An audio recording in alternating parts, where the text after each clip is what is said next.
Just then you heard Roy Davis Jr. featuring Pevin Everett with Gabriel, the live garage version. And at the top from the 365 EP released 2025, not too long ago, Triple T, Blue Stab, Melodies, If Only, and S Fidelity. Really cool selection from Goons there. Goons never misses. She does it again. And that track's a banger. So shocked. I have some mailbag. Cool. TB, Tommy Bevan, maybe the original TB. I don't know when he was born. Tom Bevan, I reckon I know Tom Bevan. He might want this to be anonymous. Okay. I don't know Tom Bevan. So there could be one of the all-time bleeps coming up there. Tommy Bevan, fuck.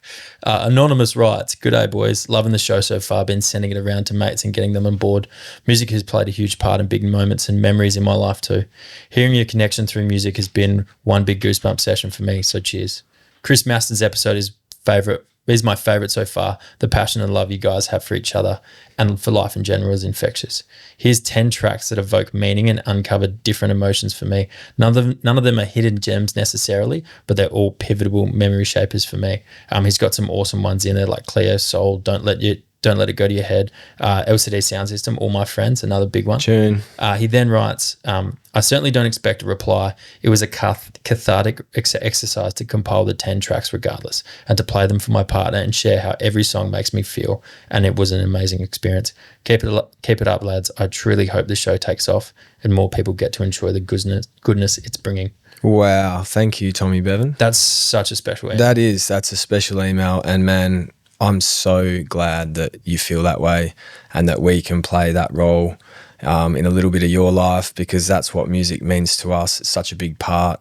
And I actually think from listening to that, it's inspired me, and it was already on the cards, but I think it's now non-negotiable that Nadia Rosa is coming on the show. Have you broached the topic with her? Yeah. We've talked about it. What does she reckon? Yeah, she's keen, but she's always tentative, and obviously there's lots of great guests that I'd love to have on the show, and she's very selfless. She's like, no, have them. People will care more about them. You should do that. But I'm now thinking and saying, no, the best content and the best PTA.golf vibes will be to have Nads on and to talk about some of the songs that have been pivotal in our relationship. Yeah. We've already made that playlist. We've already shared that experience that Tom Bevan's just talking about there. And in fact... Anonymous. Yeah, sorry, anonymous. We have done it and do it. Most times we get in the car, especially on, traveling away. We always put on songs that are sort of fundamental to our relationship. So I think Nadsy's coming on. And thank you again, Tom Bevan, at PTA.listen. If you want to get in contact with us, we really love the crowd interaction, the audience interaction. We're loving some of the songs we're getting sent. They're so good. They're expanding our musical tastes. And as per the listeners know, the part of this concept is for our own taste as well. We're not objective music guys. We don't know what's good. We want to still learn and know about all music. And I think that's the thing that brings music lovers together. 100%. I think sometimes when you even if we get sent a track and it's something, pop aligned or has been out and in rotation for many years, like getting reminded of that song and that it exists is actually really fucking cool. 100%. And even genres, some of the music we've been sent by the audience, it just reminds you that other genres are out there. And certainly I can speak from my experience that having 2 kids and certainly being involved in this project and certainly having my musical knowledge expanded by you has meant I've better identified different contexts for music. So now, it's not just the same cadence of music that exists in my house all the time. It's like, oh, the kids are awake. I'm going for this. Yep. Or I'm in my car by myself. We're getting a little bit naughty. You actually need different genres in your life, in your rotation. And so that audience interaction, getting sent different stuff has really been fundamental for me to play good music all the time, not just what music I'd heard most of the time. There's now music for me to listen to all hours of the day, especially the morning routine with Left Field Coffee Roaster. Oh, that's so efficient. That's classy, wasn't it? A little dad listening the thing.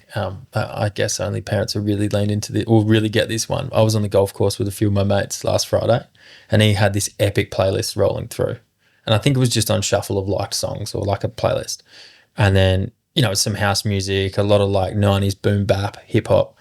And then Twinkle Twinkle Star came on.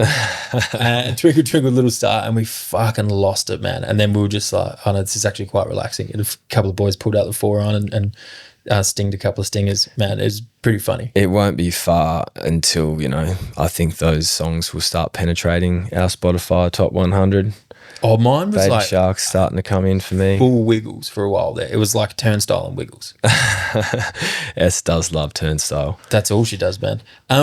Now we're far enough removed from your wedding. What was some key tracks from your wedding? Hang on. I'm going to leave that for the Nadia episode, man.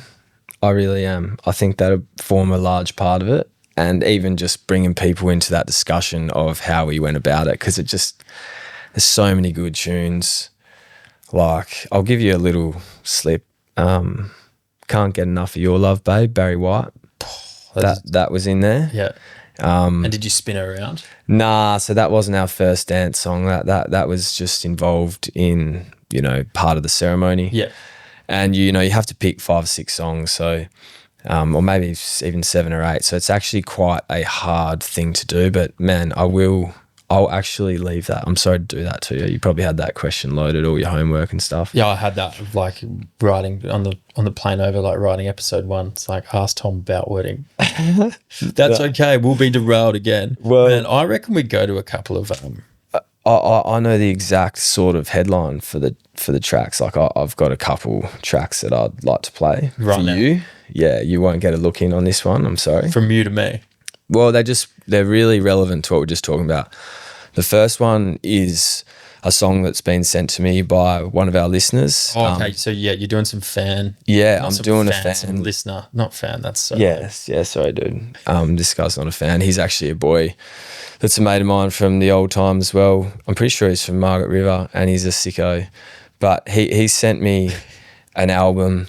It was Guru, and it was funky, and he just said, man, you got to listen to it. Sort of a jazz rendition of this Guru. They did this. Kind of reminds me of Shades of Blue, Madlib. Yeah, absolute magic. So the first song is going to be off that album, and Matt will have a back announce of exactly what that is. And then the second song talks to like our musical journey involvement, PTA. Like we're talking, 6 months ago, we're just sort of sitting down. Like maybe 9 at the absolute limit. Yeah, like we're starting the project and figuring out what it was. But you mentioned that I needed to listen to Jack J, Blue Desert, straight through from start to finish, and I have. And I've got a song off there that's just been one of my favourite songs for the last month. So shout out to Tom Barrass, Turv, and shout out to Matt Dzodzos. These are 2 songs for you guys and expanding my musical taste.